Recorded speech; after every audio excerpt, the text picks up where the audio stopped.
We're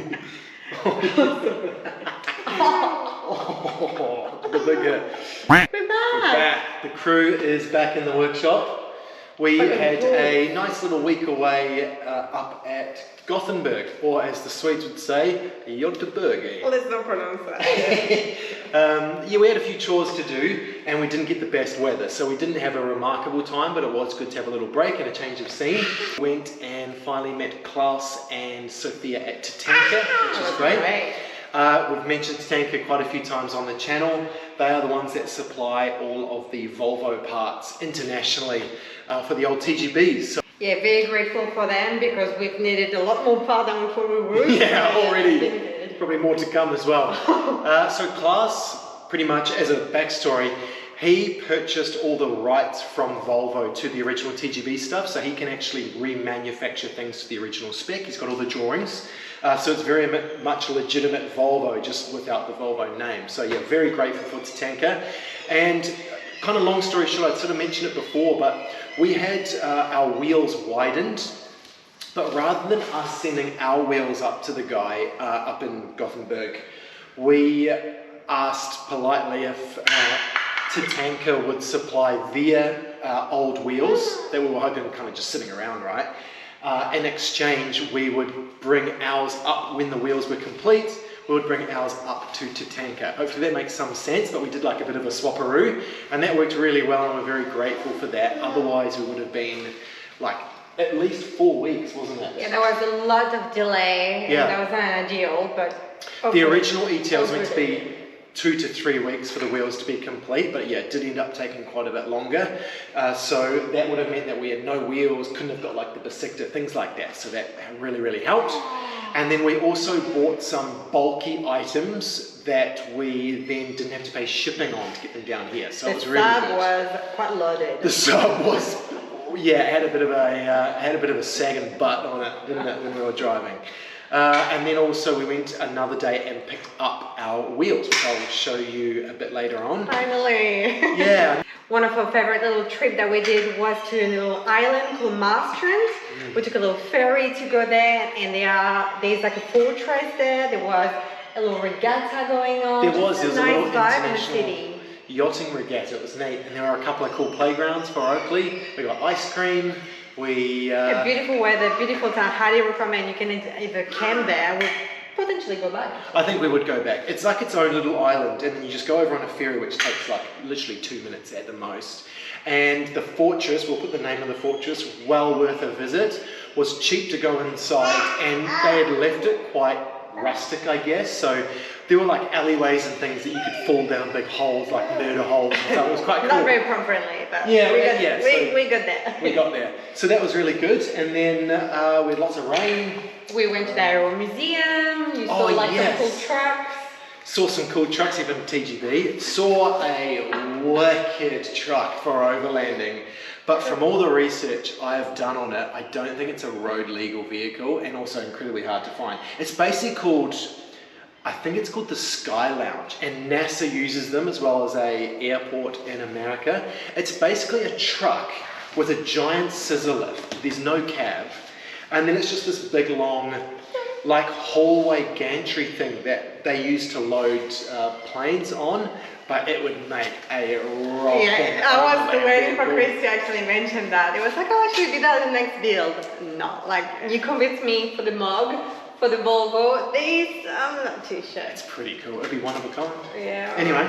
Or helicopter. Like American dream. A nice little forest, like lots of nice forests around Gothenburg, and we took Oakley for the first time, like on a little hike with a backpack. Yeah. It was cool. It was cool. It was really didn't go quite as planned, but that was the first time, so we'll be kind of with ourselves, and hopefully we can do more hiking around Europe. Yeah, we need to buy one of those backpacks because Oakley is any recommendation, let us know actually. Carrier thing. We don't have a hiking backpack yet. Yeah. One spring is out from the front because we bought brand spanking new springs from Tatanka, and they are bloody heavy, so I'm really glad we didn't pay shipping on those. Now the reason we went with new springs on the front and old springs on the rear, I probably didn't describe very well, but The rears are actually what's called a parabolic leaf spring. I could be wrong, but the way I thought that meant is that it's a variable rate spring. Whereas the ones on the front, this is an 8-pack on the front, that's more of like a standard leaf spring. So our front ones are shot. They still have a bit of a curve in them, but they don't have the tension anymore. And I don't want to take them somewhere to get retension. I wanted to get brand new ones from Tatanka because, I mean, we're going to be spending so much time in those front seats. I want as nice of a ride as we can get. So I got those. These are the wheels. So pretty bloody awesome, actually. I am doing a little bit of work on those because out of the box, the beadlock rings themselves, disappointingly, need a bit of grinding done to them, and that's actually taking a bit of time, and in my opinion, should have been done when I bought them because they weren't super cheap. So it's a shame to buy a brand new product and then have to work on them back here, but anyway, it is what it is. And then I'm going to start painting them, and we'll show you the color choice afterwards, I guess. There'll be some of you that'll be disappointed, some of you will understand our decision, but man, it's taken so long to decide on a color, and we're still not even 100% convinced. So the way we see it, we can always repaint a different color down the track. It shouldn't be too big of a deal. And then over the coming week, I will show you some of the upgrades that we're doing to the Volvo, and hopefully we'll have the tires on the wheels and it's going to look epic.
Boots are on all the shocks, as well as I've turned this bolt around so that I can access it when the tire is on as well.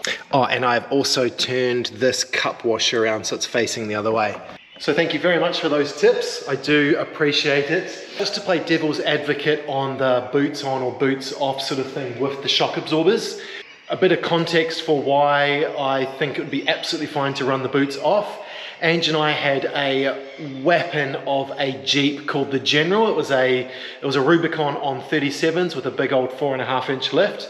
We did something like 43,000 kilometers around Australia, the hardest tracks that Australia has to offer, as well as, you know, corrugated roads, mud, every kind of terrain, salt, sand, everything. And those reservoir monotube shocks that we had on there had no boots on them, and it was absolutely fine. No seal issues, no scratching, anything like that.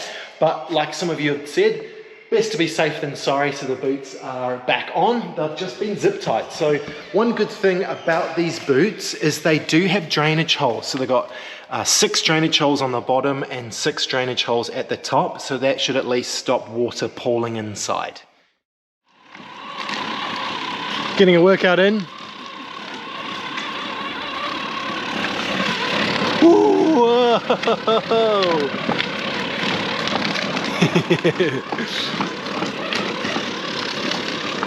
Just towing the McLaren. Good morning everyone. Quite a busy day yesterday. Kind of prepping the wheels basically. They're half painted at this stage, so I'm going to flip them over, paint the other side of them today.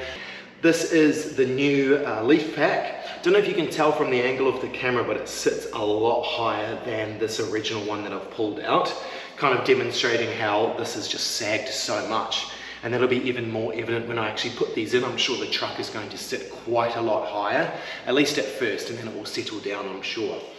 What I forgot to show you on camera when I replaced the 2 rear leaf packs is that I've poured a bunch of graphite powder between each leaf. And that's something I did the day before yesterday on these ones as well. I pulled them apart, sprinkled all the powder. I don't know how much graphite powder to use, so I was very liberal with it. And then I buttoned them back up. And then I also yesterday painted these with the Brantho Corex, just on the outside, because they are actually painted, but I think the Brantho is a better quality paint than what was used from factory on these. So I'm going to install this front left leaf pack this morning, and then I'm pretty much ready to go around to the other side, and that'll be all the suspension work done, which is awesome. Some of you taught me with the shock absorber, because these don't have gas in them like our new ones do, they don't actually rebound. It's more how soft they are. So you can see this, yeah, this is the front one. And it kind of grabs a little bit and then it will drop very quickly and you can hear the oil. So I assume the seals inside are a bit buggered really. So yeah, really good to be replacing these old ones.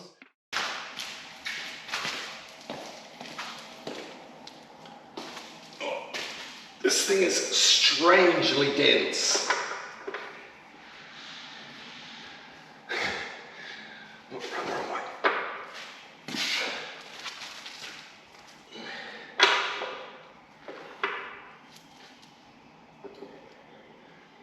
Okay, you stay there please.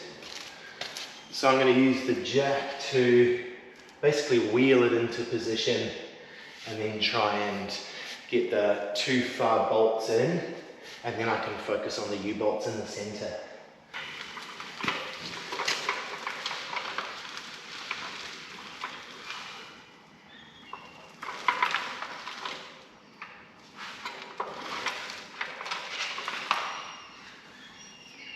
Definitely a little awkward.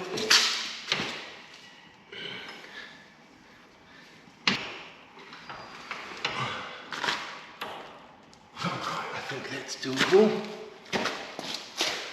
Okay, big bolt which I've painted the ends on, and it's got 2 rubber spaces as well.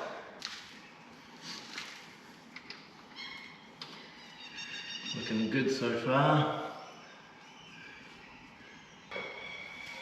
Let's hook you up a little bit. Okay, that front bolt is in, that worked really nicely. Now I've got this, I don't know, spring pad, I don't know what you call that. That is the original, I've painted that up. And that needs to go underneath where my jack is. Drop the jack.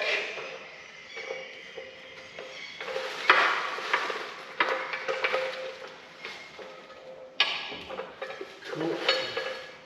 See these hangers? They should be back more, so this entire pack needs to go that way. That might be a little bit tricky because there's tension on it now. So this needs to go underneath. I push this up and then I put the U-bolts in. The U-bolts actually have to go into position first. Otherwise, once that jack is there, I'm not going to be able to get them in. The whole thing would have been a waste of time. These are the U-bolts. I think they're 140mm long from memory. And these are the originals. They seem fine, so I'm reusing the originals at this stage.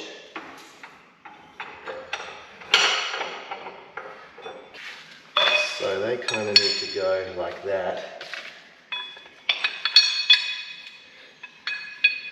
But they're just not going to want to stay in position now. There we go. Maybe something like that. Okay, now we start jacking.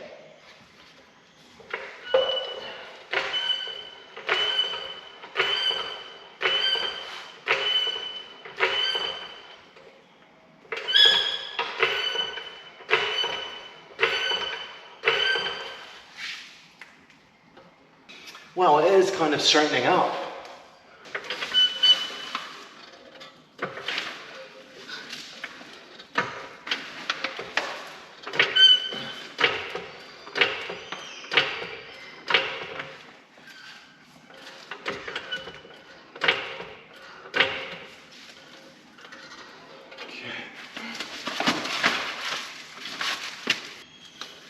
It's looking okay, but the tension of the spring is starting to lift the body of the truck.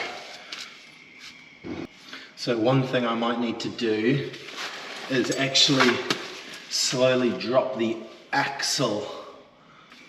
Yeah, so I'll crank a little bit more and then I might actually need to drop the bottle jack a little bit, which should help.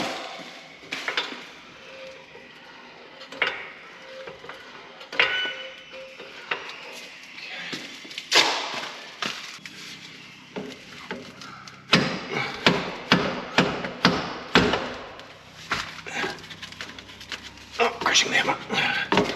There we go. Okay, one's in. That might have done it actually. Yes. Yes. So now I think if I lower the axle, it's going to help a lot. Okay, that one's on. Perfect. And that one's on. So, got 2 out of 4 nuts on.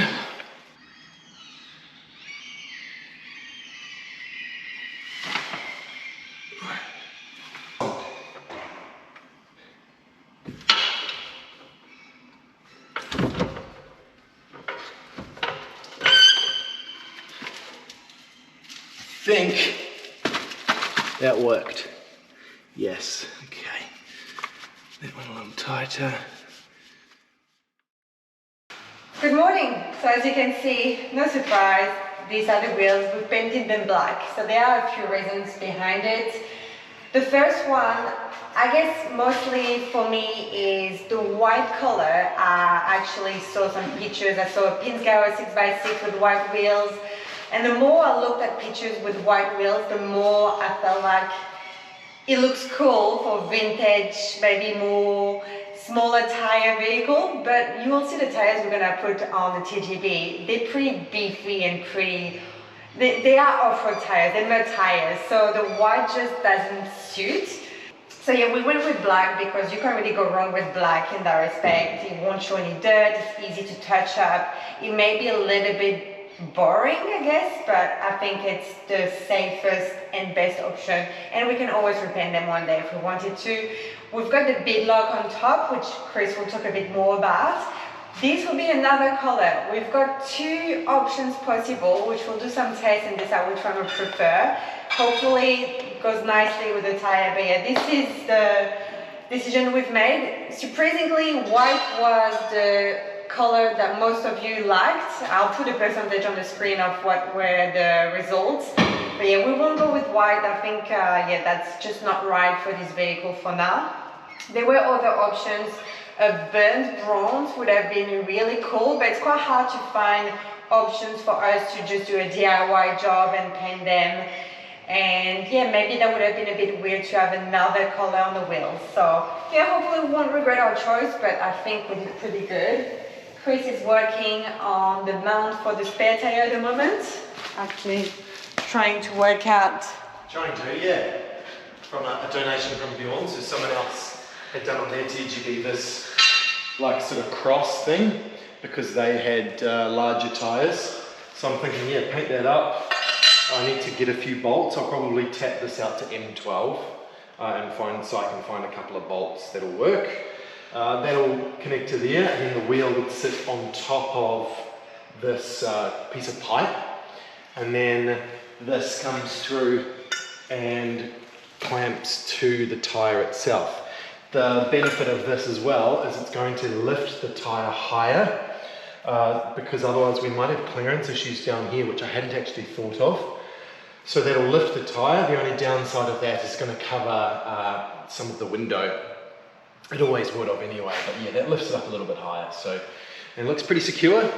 So yeah, it's pretty beefy. I'll clean it up, paint it, and that saves me having to make something myself. So thank you, Bjorn. So that's what you get with getting big tires. Yeah, there's some mods to make. I'm hoping, fingers crossed, no other mods are necessary for these. Let me discuss the wheels with you. I have had them widened by 2 inches. So he has grabbed the same thickness of steel, cut the wheel. What am I looking at here? So he's cut the wheel here, right there, and he's welded a bit of steel that's 2 inches wide or 50 mil, and then re-welded the rim back on. So that increases, I believe it's called our offset. So the tyre is now going to stick further out from the TGB to give me a wider, more secure stance. It's also going to give it a bit of a beefier look as well, as a bonus, I reckon. And then we've also bought beadlock rings. Now they're a two-part. There you can see what it looks like on the inside of the wheel. I'll be able to show you properly when these are complete.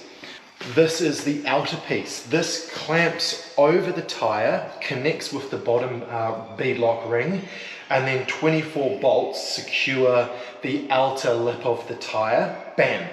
It also means that we can run tubeless. The other thing I had the guy do was weld a bead, this one here, a weld bead, and that's going to help keep the tyre on this wheel without slipping off. So it is only an outer beadlock, but from all of the research I've done, I've never owned beadlocks by the way, but from all the research I've done, it is so incredibly rare to run a tyre off the rim on the inside of the wheel.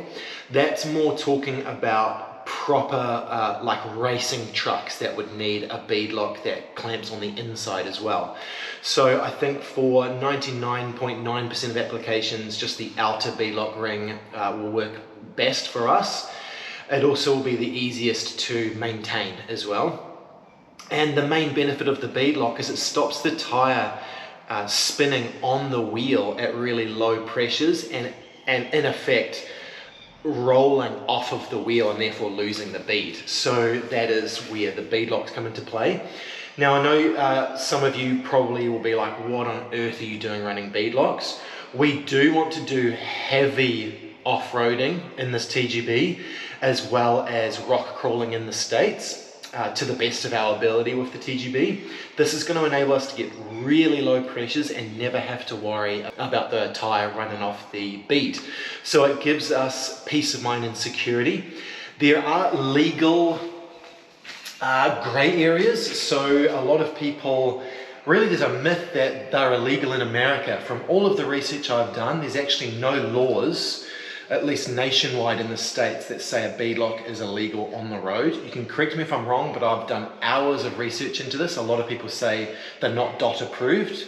That doesn't actually mean that they're not road illegal. It just means that DOT has not approved them for road use, but it doesn't actually make them illegal. So it's a little bit of a grey area, and I really don't think we'll come into any issues there. And as far as I can tell, Europe, it's fully legal as well. Australia, illegal on the road. So yeah, we'll come to that. Good that we're not in Australia anymore. We're not planning on driving this to Australia anytime soon. But I don't want to talk your ear off about the beadlocks. I'll talk to you more about them as we go. But yeah, very excited about this, and this is going to give us a lot of peace of mind and safety with our tyres as well. Hey guys, it is Saturday. It's been a couple of days since I filmed, mostly because I've been painting and doing a few things that aren't real interesting for film. So here we are with the wheels. They're painted front and back with at least 3 coats, so hopefully they'll be nice and durable. Time will tell, but yeah, I'm really happy with how they look.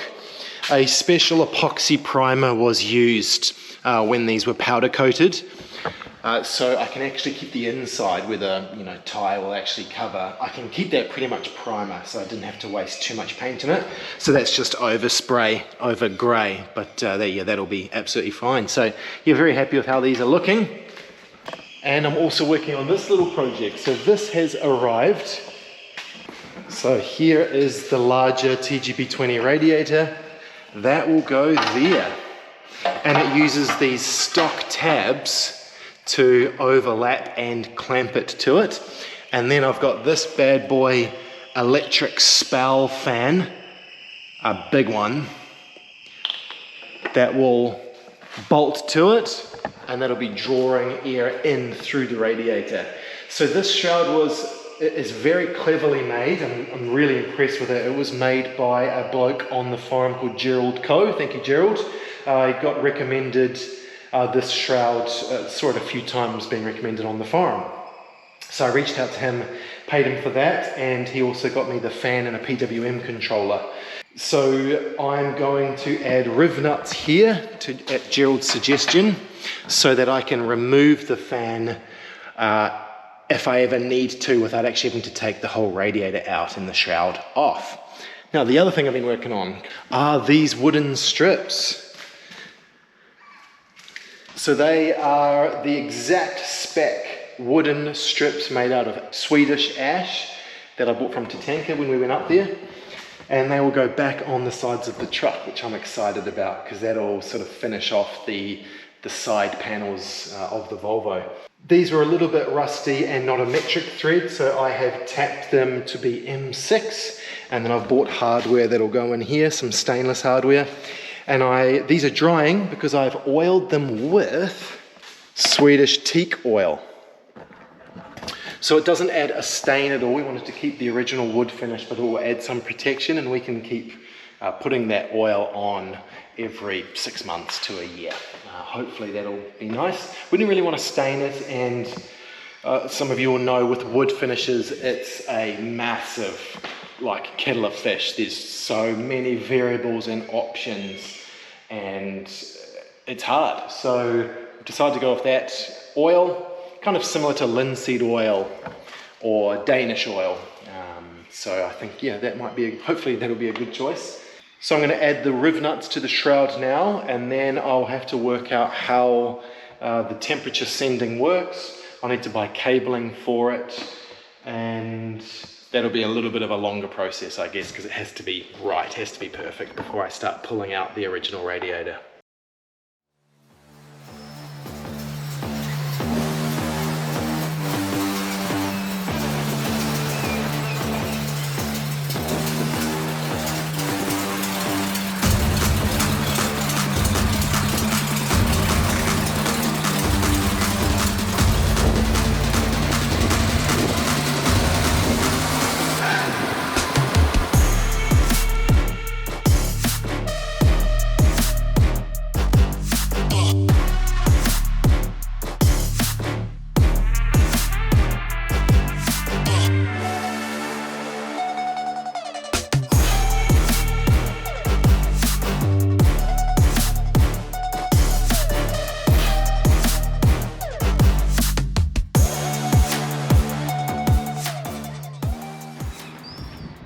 White for the boys.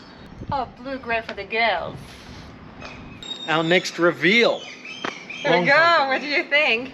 So as you can see, we couldn't quite make up our mind actually for the wheels color. So we had already said we were going to paint the wheels black, but the beadlock is what is the point of differentiation. And yeah. Chris prefers white. I prefer the blue-gray. What do you think? Yeah, what do you reckon? I think the sun makes it a big difference. Yeah, in the light, the white actually, I really like it as well. And at first when I see. when Chris was talking about dual color, I was like, oh no, that's such a weird idea. And I'm growing. Are you growing?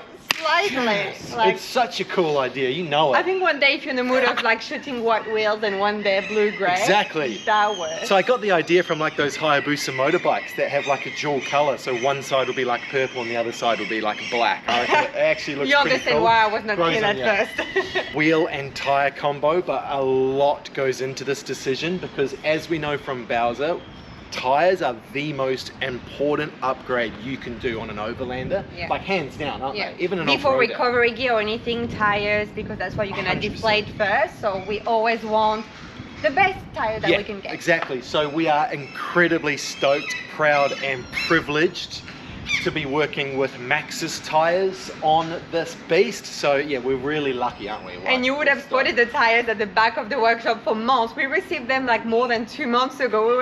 I was a tease to have them there. Finally! Yeah, special delivery. Been waiting for this, Ange? Well, they're a lot heavier than the stock ones. But lighter than the Unimog tires. Yes. Yeah, so huge thank you to not only Maxxis as a whole, but also in particular, the HQ was amazing to work with, but also a huge thank you to Maxxis Australia because they actually went to the trouble of sending these all the way from Oz over here for us. So we chose the Maxxis Trepador. It's the non-sticky version. This is a 37-inch tire by 12.5 ratio on a 16-inch rim. And as you can see, it's a really aggressive tire. This thing has ridiculous quantities of grip. It's a really strong tire, but it also gives us the ability to be able to deflate it. And now that we have beadlocks, we can go down to almost 0 PSI with no real risk of running off the bead. And that means that we can do some crazy stuff. We are thinking in the future, of course, with the United States. We know that Europe will not be able to find like really crazy off-roading, but yeah, let us know as well in the comments if where you want us to go, because these are good on the road as well. So we're really looking forward to putting some miles in on this. Now a huge shout out to Euromaster with Bjorn and Anton for giving me so much help with these. Without the machine and their knowledge, I would have really struggled to get these tires on the rim and just work out what to do. It was the same with taking them off. I am not looking forward to ever having to do this in the field, and I'm hoping I'll never have to because we've got the spare, plus the beadlocks. I really don't see any kind of catastrophic failure happening that would require me to change a rim and tire out on the trail. As long as I've got like a puncture repair kit, which I will have, and I've got my spare, should be absolutely fine. So a big thank you to them. Now it wasn't actually technically difficult to put the beadlocks on at all. I was actually quite pleasantly surprised. Once the tire was over the rim, the machine really helped with that. You would place the beadlock on, put the bolts in, and you just start gradually tightening them up. It was just quite a long process, I guess, because there's 24 nuts and bolts on each wheel. And once I cinched it down, I went around about 3 times, and all 7 of them held their first time, so not one of them leaked. So really, really good with that. By me grinding the edges down, it really did help the beadlock seat really nicely, so I'm happy with that. They were less trouble than I was worried they would be, so that's great. another new rake. Good color combo. Trepador red wheels.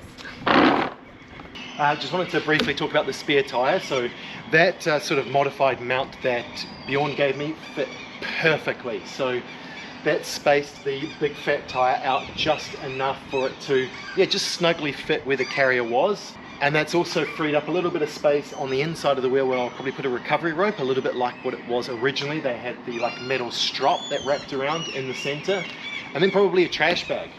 It has made the door heavier, but it's still, these hinges are really strong and they bolt right through.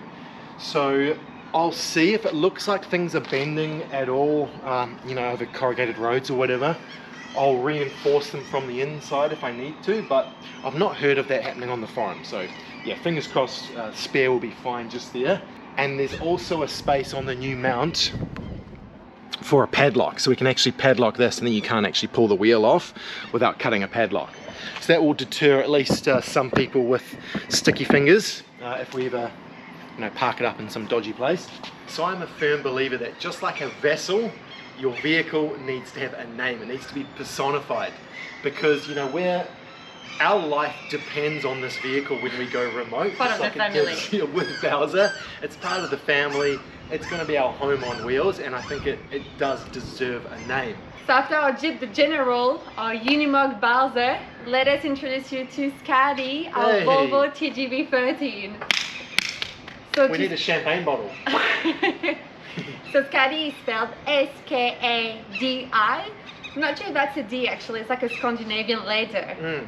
So Scotty, as a background on where we came up with the name, firstly, she identifies as a female. Yes, finally. Got Bowser the big boy. We've Not got a girl. Scotty. Yeah, so the girls.